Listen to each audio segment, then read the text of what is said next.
Bunda. Langsung saja kita berjumpa atau menyapa dan mendengarkan cerita apa yang dibawa oleh jamaah kita yang satu ini. Maka silakan kami berikan kesempatan untuk Mbak Soraya untuk bertanya dan bercerita terlebih dahulu. Assalamualaikum warahmatullahi wabarakatuh. Waalaikumsalam warahmatullahi wabarakatuh. Perkenalkan, nama saya Soraya, Ustadz Teh. Jadi saya ingin menceritakan masalah yang sedang saya hadapi di dalam rumah tangga saya. Saya mendapatkan cobaan rumah tangga. Saat saya baru menikah, beberapa bulan suami saya harus keluar kota terus. Nah, keluar kota ke daerah Sulawesi dan sedangkan saya dari Jakarta. Nah, di situ dia melakukan perselingkuhan. Yang membuat saya juga semakin terluka karena selingkuhannya ini sampai berani melabrak gitu ke rumah saya. Kan seharusnya kan istri sah gitu yang melabrak biasanya selingkuhan, tapi ini malah selingkuhannya yang melabrak saya gitu. Dari situ saya hancur lah gitu, saya juga bingung ini saya kecewa terhadap suami saya atau sama si selingkuhannya ini gitu. Saat itu malam pelabrakan itu jam 12 malam di rumah saya, suami saya hampir menceraikan saya di depan perempuan selingkuhannya gitu. Tapi entah kenapa saya mengikhlaskan itu, saya bilang silahkan aja. Tapi 2 jam kemudian suami saya berubah pikiran, dia bilang enggak, saya tetap menjalankan rumah tangga sama kamu dan memilih kamu gitu menjadi istri saya.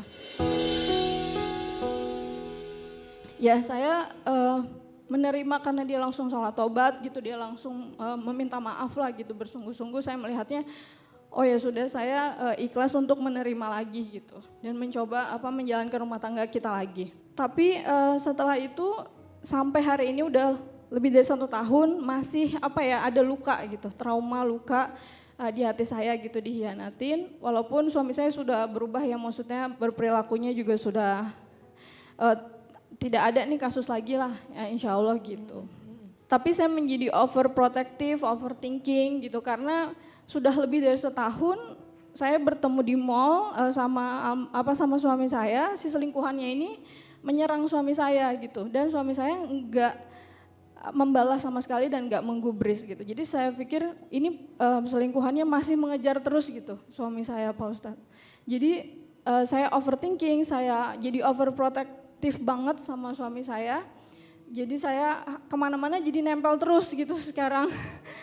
Sedangkan saya juga ada aktivitas lain kan gitu. Karena ya itu ketakutan tadi gitu, apakah akan terulang lagi. Pertanyaan saya, apakah perbuatan saya dalam memaafkan suami saya sudah benar? Apa yang harus saya lakukan juga terhadap selingkuhannya ini? Karena dia juga membawa satu keluarga itu meneror sampai mengancam ke saya gitu. Dan bagaimana caranya saya untuk tetap bisa ikhlas gitu, berdamai dengan masalah rumah tangga ini. Itu aja sih Ustaz. Terima kasih. Baik, Bunda. Satu yang harus Bunda pahami, tidak ada pasangan yang sempurna. Setiap pasangan yang Allah takdirkan untuk kita pasti punya kekurangannya. Maka kalau ada yang bertanya, bagaimana cara kami mencari yang sempurna? Mohon maaf, sampai kapanpun engkau tak akan pernah bisa menemukannya. Ada satu kata yang tidak akan pernah kita temui. Namanya sempurna. Namanya apa? Sempurna. Cinta di rumah tangga bukan tentang mencari yang sempurna. Tapi tentang mencari siapa orang yang bisa menyempurnakan ketidaksempurnaan yang kita miliki. Bahkan yang sering terjadi, mohon maaf, tidak sedikit suami istri itu punya karakter yang berbeda. Betul? Suaminya misalnya mohon maaf punya karakter pendiam, istrinya mungkin sering banyak bicara. Terbayang gak kalau di rumah tangga dua-duanya sering bicara? Ribut di rumah tangga. Rame aja ya. Rame, makanya ada yang harus jadi pendengar, ada yang harus jadi pencerita. Dan itu rumah tangga. Teteh memaafkan kesalahan suami adalah akhlak yang terpuji. memaafkan kesalahannya, kehilafannya adalah bagian daripada akhlak yang akan mengantarkan kebaikan untuk kita. Memaafkan itu di antara ciri orang yang bertakwa. Di dalam Al-Quran Allah Subhanahu wa ta'ala menyampaikan bahwa ciri orang yang bertakwa itu alladzina yunfikuna fis-sarra'i wadh-dharra'i wal kadhiminal ghaidha wal 'afina 'anil nas. Orang yang bertakwa itu orang yang gemar berinfak dalam keadaan lapang maupun sempit. Orang yang pandai menahan amarahnya dan orang yang pandai memaafkan kesalahan orang lain. Orang lain saja punya salah kita harus maafkan, apalagi suami kita. Apalagi memang suaminya mau berubah.